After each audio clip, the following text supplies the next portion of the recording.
بسم اللہ الرحمن الرحیم۔ بسم اللہ الرحمن الرحیم کو تسمیہ کہتے ہیں، اور تسمیہ کہتے ہیں کسی بھی کام کو اللہ تعالیٰ کے نام سے شروع کرنا۔ اس کے مختلف الفاظ ہیں، لیکن سب سے مشہور بسم اللہ الرحمن الرحیم ہے، چنانچہ اسی کو تسمیہ کہتے ہیں کہ اللہ کے نام سے کسی کام کو شروع کرنا، جس کا معنی ہے کہ شروع کرتا ہوں اللہ کے نام سے جو بڑا مہربان نہایت رحم والا ہے۔ حضرت علی رضی اللہ تعالی عنہ فرماتے ہیں کہ لفظ اللہ اللہ تعالیٰ کی تمام صفات کو جامع ہے، اور امام ابن القیم رحمہ اللہ فرماتے ہیں کہ یہ ایسا نام ہے جو تمام اسماء حسنہ کا جامع ہے، اور پھر اس میں الرحمن اور الرحیم ہے۔ الرحمن نہایت مہربان، اور رحیم بہت رحم کرنے والا۔ الرحمن میں جو صفت رحمت ہے وہ عام ہے، مسلمانوں کے لیے بھی ہے، کافروں کے لیے بھی ہے۔ علماء نے لکھا ہے اسی صفت الرحمن کی وجہ سے کفار کو دنیا میں رزق مل رہا ہے، حالانکہ وہ اللہ کے نافرمان ہیں، اللہ کے آسمان کے نیچے رہتے ہیں، اللہ کی زمین کے اوپر جیتے ہیں، اور پھر بھی اللہ کو نہیں مانتے، اللہ کے نافرمان ہیں، لیکن رزق انہیں پھر بھی مل رہا ہے۔ تو یہ صفت الرحمن ہے، اور الرحیم کی جو صفت ہے یہ صرف مسلمانوں کے ساتھ خاص ہے۔ الرحمن کا لفظ قرآن کریم میں 57 مرتبہ یعنی 57 ٹائمز، اور الرحیم کا لفظ 95 مرتبہ 95 ٹائمز آیا ہے۔ الرحمن کی رحمت عام ہے، اور الرحیم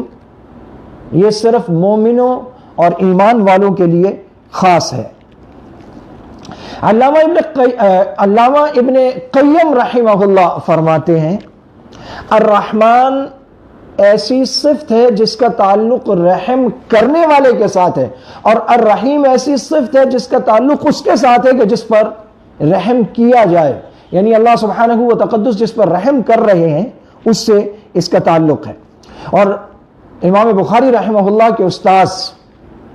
عبداللہ ابن مبارک رحمہ اللہ فرماتے ہیں کہ الرحمن کیا ہے؟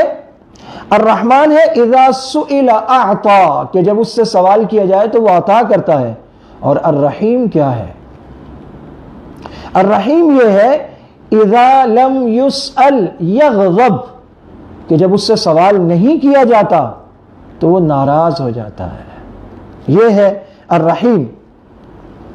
اور حضرت ابو ہریرہ رضی اللہ تعالیٰ عنہ کی روایت سے بھی تائید ہوتی ہے ان معانی کی، کہ حضرت ابو ہریرہ رضی اللہ تعالیٰ عنہ فرما رہے ہیں من لم يسأل اللہ یغضب علیہ، آپ صلی اللہ علیہ وسلم کا فرمان نقل فرماتے ہیں کہ آپ صلی اللہ علیہ وسلم نے فرمایا کہ جو اللہ سے سوال نہیں کرتا اللہ تعالیٰ اس پر غضب فرماتے ہیں، اس سے ناراض ہو جاتے ہیں۔ تو اللہ تعالیٰ کی شفقت اور رحمت اتنی وسیع ہے کہ اسے بیان کرنے کے لیے فقط الرحمن کا لفظ کافی نہیں، الرحیم کی بھی ضرورت ہے۔ اور اللہ تعالیٰ کی یہ جو شفقت اور رحمت ہے یہ کسی رنگ، نسل، قوم، قبیلے کے ساتھ خاص نہیں ہے، بلکہ ہر اچھے اور برے کے لیے یہ رحمان والی رحمت عام ہے، اور اسی وجہ سے ہر انسان کو، وہ ماننے والا ہو، نہ ماننے والا ہو، مسلمان ہو، کافر ہو، مطیع فرما بردار ہو یا نہ فرمان ہو، اسے رزق مل رہا ہے۔ آپ صلی اللہ علیہ وسلم نے تسمیہ کے بارے میں جو فرمایا اس سے ہمیں تسمیہ یعنی بسم اللہ کے فضائل کا پتہ لگتا ہے، اور وہ کیا ہے؟ آپ صلی اللہ علیہ وسلم نے فرمایا جب بسم اللہ الرحمن الرحیم پڑھا جاتا ہے تو شیطان پگھلنے لگتا ہے، یہاں تک کہ پگھلتے پگھلتے مکھی کی طرح ہو جاتا ہے۔ حضرت ابن عباس رضی اللہ عنہما سے روایت ہے کہ جب حضرت عثمان رضی اللہ تعالی عنہ نے بسم اللہ الرحمن الرحیم کے بارے میں آپ صلی اللہ علیہ وسلم سے سوال کیا تو آپ صلی اللہ علیہ وسلم نے فرمایا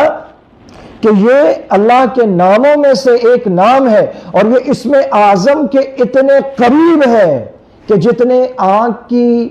سفیدی اور اس کی سیاہی یہ ایک دوسرے سے قریب ہے، اتنا بسم اللہ میں جو نام ہے وہ اسم اعظم سے قریب ہے۔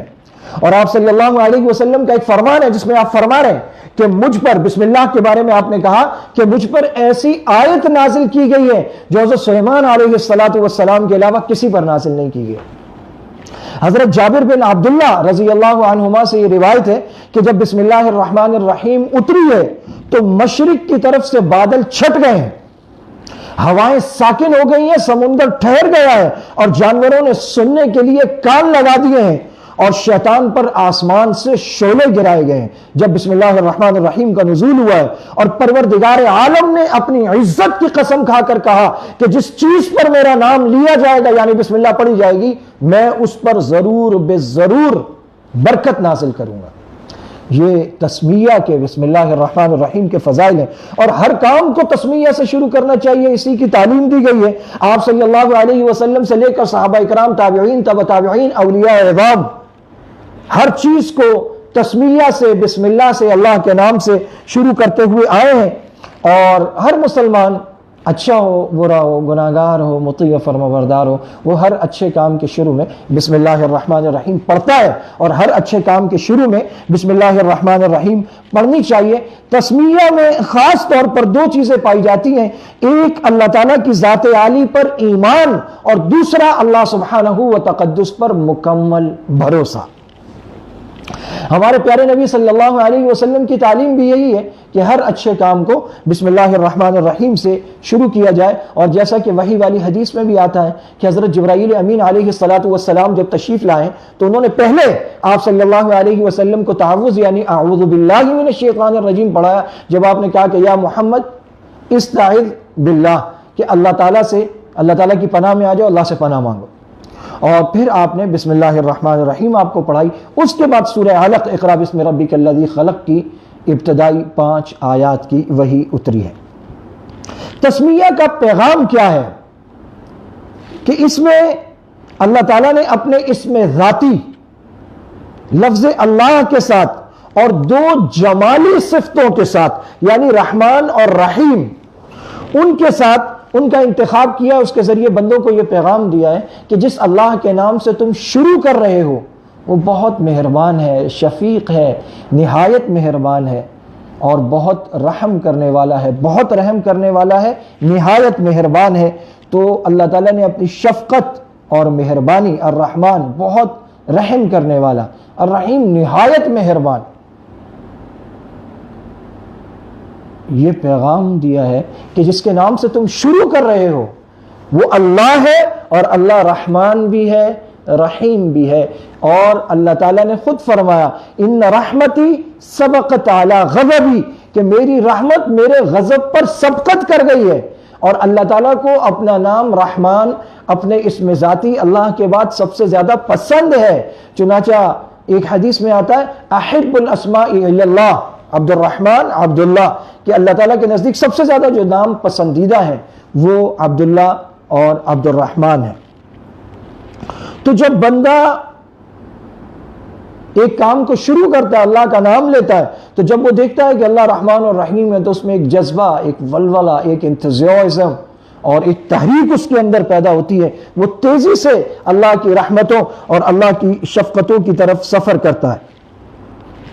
اور جب بندہ 24 گھنٹے کی زندگی میں بار بار بسم اللہ پڑھے گا، ہر اچھے کام کی ابتدا اس سے کرے گا، تو اللہ تعالیٰ کی یہ صفات جمال اس بندے کی طبیعت میں اثر کریں گی، اس میں اتریں گی، اور یہ رحم، شفقت، مہربانی والی عادات و اطوار اس میں بھی پیدا ہو جائیں گی۔ تسمیہ سے متعلق جو فقہی مسائل ہیں ان میں یہ ہے کہ ہر اچھے کام کو تسمیہ سے شروع کرنا مستحب ہے، اور وضو سے پہلے تسمیہ پڑھنا امام اعظم ابو حنیفہ رحمہ اللہ کے نزدیک مستحب ہے، اور نماز میں سبحانک اللہم و بحمدک ثنا کے بعد تعوذ اور تسمیہ دونوں پڑھ کر فاتحہ کو پڑھنا یہ سنت ہے، اور قرآن مجید کی تلاوت کو شروع کرتے وقت تعوذ اور تسمیہ پڑھنا، اور ہر 2 سورتوں کے درمیان تسمیہ یعنی بسم اللہ پڑھنا یہ مستحب ہے، سوائے سورہ توبہ کے کہ وہاں نہیں پڑھا جائے گا کیونکہ اس کے نزول میں بھی نہیں ہے، اور اس میں لکھا بھی نہیں گیا مصاحف میں، لیکن اگر تلاوت شروع وہاں سے کرے گا تو پھر ابتدائے تلاوت کی وجہ سے وہاں بھی تعوذ اور تسمیہ پڑھ لے۔ اور یہ ایک بڑا اہم فقہی مسئلہ ہے کہ اگر شکاری اپنا تیر چلاتا ہے، اپنے بھالے سے وار کرتا ہے بسم اللہ پڑھ کر، تو پھر اس کو الگ سے دوبارہ نام لے کر ذبح کرنے کی ضرورت نہیں ہے، تو یہ شکار حلال ہے، اگرچہ بعد میں اس جانور کو باقاعدہ ذبح کرنے کا موقع نہ ملے۔ اور ناجائز اور حرام کاموں کو اللہ کے نام سے شروع نہیں کرنا چاہیے، ورنہ کفر کا اندیشہ ہے، گویا کہ استہزاء اور مذاق والی بات ہے۔ اور خطبے سے اور کھانے سے پہلے تسمیہ پڑھنا مستحب ہے، یہ بسم اللہ الرحمن الرحیم ہے۔ اور ایک ارشاد عالی بھی آپ صلی اللہ علیہ وسلم کی طرف منسوب ہے، جس میں آپ نے فرمایا کل امر ذی بال لم یبدأ ببسم اللہ فہو اقطع و ابتر، کہ ہر وہ ذیشان اور محتم بالشان کام جو بسم اللہ یعنی اللہ کے نام کے بغیر شروع نہ کیا جائے تو وہ بس دم کٹا سا ہے، بے برکتہ ہے۔ اور بسم اللہ سے مراد اللہ کا نام لینا ہے، بسم اللہ کہہ دے، اللہ کا نام لے لے، لیکن بسم اللہ اور تسمیہ زیادہ تر پوری بسم اللہ الرحمن الرحیم پر اس کا انطباق ہوتا ہے۔ جانور کے ذبح سے پہلے بسم اللہ اللہ اکبر اور بسم اللہ الرحمن الرحیم دونوں کہہ سکتے ہیں، اور یہ فرض ہے۔ جانور کے ذبح کرنے سے پہلے تسمیہ اللہ کا نام لینا یہ فرض ہے۔ اللہ تعالی ہمیں سمجھنے کی، عمل کرنے کی، اور بسم اللہ کو دن رات ہر کام، اچھے کام کی ابتدا میں پڑھنے کی اور حرز جان بنانے کی توفیق عطا فرمائے۔ وآخر دعوانا ان الحمد للہ رب العالمین۔